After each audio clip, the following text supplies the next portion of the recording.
Well, I'm with Professor Alastair Cox.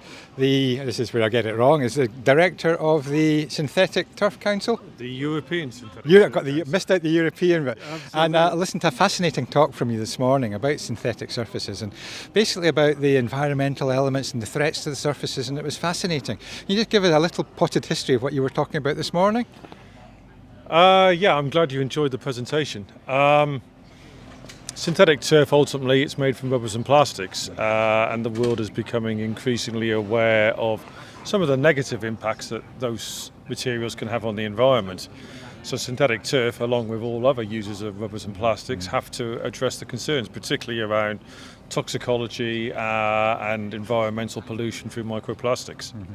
But there's also the benefits to be had from playing on synthetic surfaces, because they allow you to play for longer periods of time than natural ones. So it's getting the balancing act right from the environmental concerns and the human active concerns. Absolutely, 100%. Synthetic turf fields, for many communities, for many climates, are the only viable solution. They are effectively all weather, or most weathers. They can sustain significantly more uses than natural turf, at least 10 times as much, and some would say up to 15 times as much usage. So for many urban areas where land is a scarce commodity, it's the only way of providing a sports facility, whether that's a football pitch, a hockey pitch, tennis courts, etc. And you do quite a lot of research for various bodies, but you were saying the problem we've got at the moment, to a large degree, is a lot of the research was done under the EU. We're now out of the EU, and it's knowing what we're going to carry forward or what we're going to do differently to what they're doing within the EU. Absolutely. The European Union have commissioned research, they form regulation and policy moving forward, so the industry in Europe knows where it's heading and communities know what's going to happen, so they can plan accordingly. At the moment in the UK, we have quite a large degree of uncertainty because government is still deciding what it wants to do. A new government at that. Exactly, so will that change policy from the previous government? Who knows, but the challenge at the moment is without central direction, we're seeing local authorities formulating their own strategies through the planning process, and what you can do in one area you can't do in an adjacent area. So that's very difficult for everybody to plan and coordinate. And I know from a health and safety perspective, there was a lot of talk 6 years ago about the rubber crumb and the carcinogenic elements of that, but you're saying a lot of the fear-mongering that was around then has been debunked?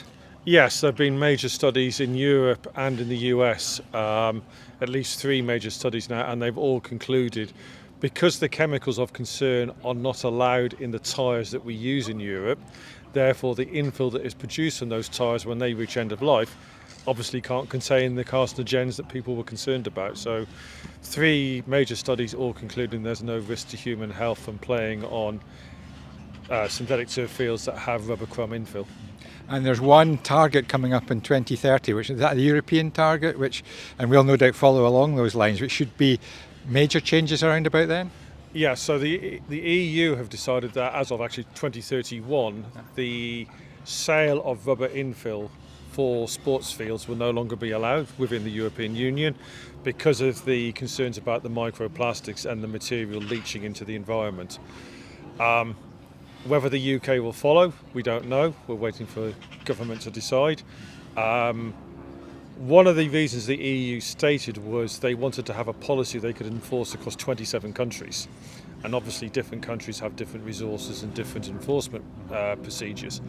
Within the UK, we would like to think with our planning regulations, maybe some of the alternatives to an outright ban could be more effectively used and therefore allow the rubber infill to continue to be used, but time will tell.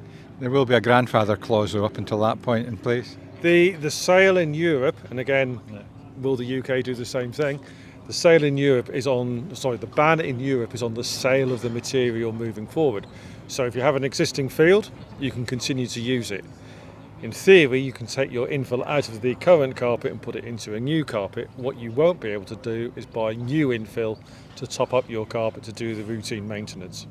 Talking with you like this, it's amazing what conversations you end up having you would never have thought of having 20, 30 years ago. Exactly. Tell me about it. If you'd have told me 10 years ago I'd be spending my life talking about environmental impact of synthetic turf, I would have considered you to be slightly crazy. But yeah, everybody's becoming more aware of the impact on the climate and on the planet. So we need to we all have a responsibility to address that. And I think a lot of focus is on the manufacturers, but the operators of the fields have as much of responsibility to maintain the fields properly, to ensure that the fields are not polluting the surrounding neighbourhoods. Well, I found your talk this morning fascinating, and thank you very much for giving us a little bit of your welcome. time this afternoon, and look forward to perhaps speaking to you again at some length later on. Thank you. You're welcome. Thank you. Okay.